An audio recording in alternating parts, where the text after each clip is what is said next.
Negative emotions is one of my favorite topics. Yeah. I've been wanting to have this conversation for quite a while, so I'm excited about what you started with today. So, life experience is our best teacher, yes? Words don't teach. Odd we offer so many, but if our words resonate with something you've lived, then it clicks for you. Absolutely. So I've been working professionally for the last 6 years as a coach, as a breakthrough specialist, assisting people to find higher levels of alignment, to help them become vibrational matches to what they want. I've worked with people in over 25 countries. I've done seminars in Europe and Canada. I've personally manifested, a 7-figure amount of money, a dream relationship. I've had a lot of success and seen a lot of success in my clients. And I would say the key to the work that I do and my approach to all of this is to look at what somebody has present in their vibration, in their attraction point, that's preventing their cork from floating, because those are the things that are preventing those high and consistent levels of alignment.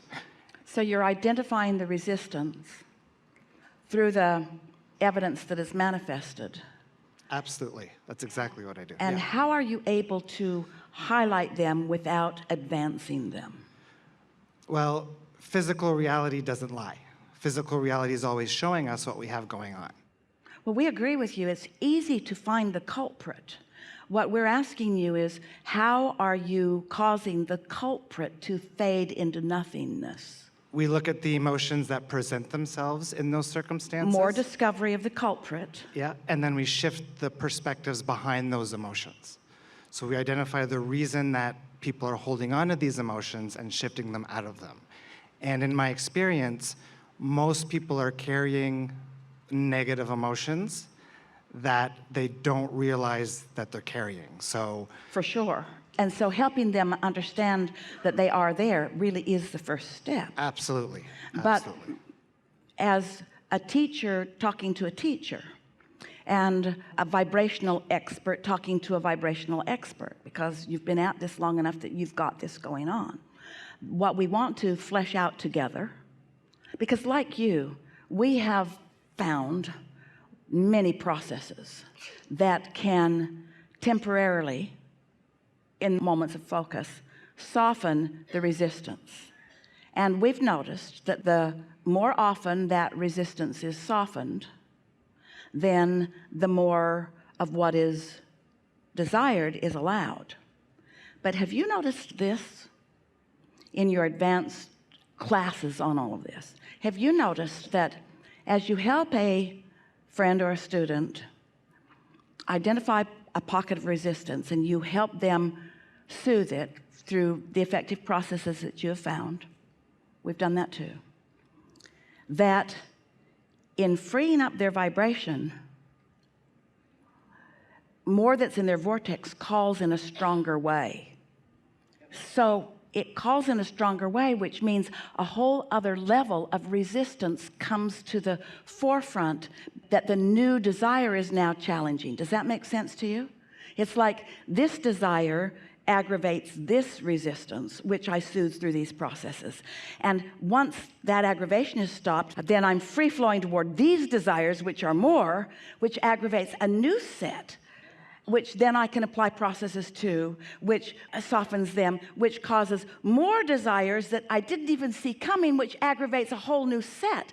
So then life just becomes a constant putting out of brush fires, because there's a never-ending stream. Once I start fixing resistance, every level of resistance that I've ever lived will show itself to me to fix, because I'm getting way too excited about solving resistance. Now just stay with us just for a little bit, because we think this is good, and we think there are millions of people on this planet that benefit from that kind of understanding. But here, we're out here on the leading edge, where we're understanding the laws of the universe in a more powerful way. Would you agree to that? So what if there were a way to get out ahead? What if there were a way to just acknowledge where I stand right now and everything that's manifested and everything that is ever manifested, therefore every belief that I hold is not important to this equation if I can get out ahead of it, in the sense that I can connect with what's in my vortex. What if I could dream or daydream or visualize or dream at night? What if I could find somehow, some way, the vibrational frequency of who I really am now? What if I could just tune to that frequency? Because what you're talking about, and we know because it's been a part of our work too, there are a lot of people that's all they can hear, it's all they want to hear. But that would be like, going back to the radio station analogy, which is bulky, that there is this one station that is just awesome and tuned to everything that I am, that makes my heart sing. And instead of finding that frequency by tuning to it, I'm one station at a time getting them off the air. You off the air. You off the air. You were never good. Off the air. You came online when I was 14 years old. Off the air. You, my mother put you on. My mother is the reason that you're there. Off the air. So, oh, it is so time consuming to off the air, off the air, off the air, when really all you got to do is meditate a little, taste the sweet nectar of aligning to who you really are, and in so much less time you find the vibrational frequency of who you really are, and everything that you once thought was an issue that you needed to get rid of is transformed into a blessing that has put you where you are.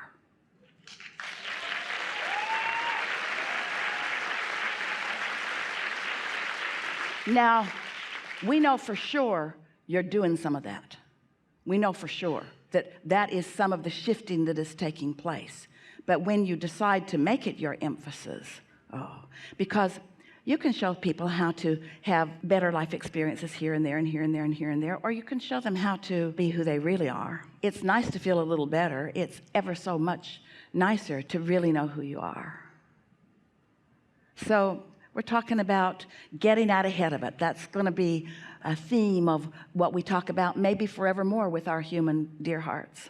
Getting out ahead of it. And by that we mean getting out ahead of it where your vibrational reality is, getting out ahead of it where your inner being already is, getting out ahead of it in that next vehicle and that next vehicle and that next vehicle where the true thrills are.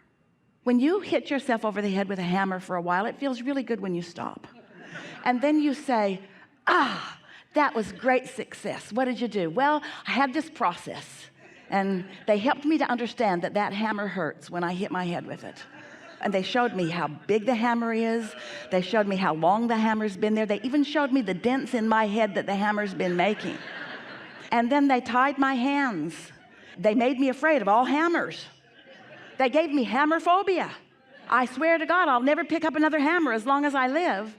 And we say, there's a better way than trying to rid yourself of resistance, because,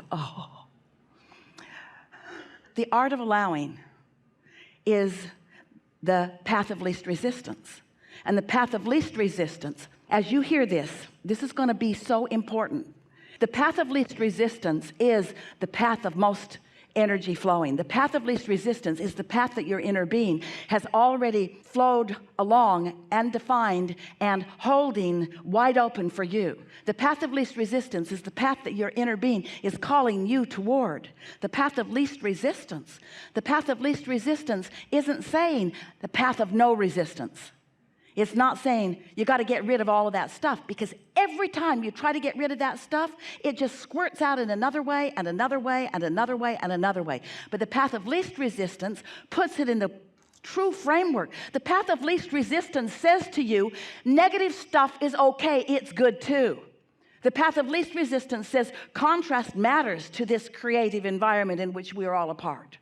The path of least resistance gives permission to the resistance to be part of the mix, you see, and gives you the clarity to navigate in the chaos that is possible into the clarity that is what you really own, who you really are. That's our favorite conversation ever.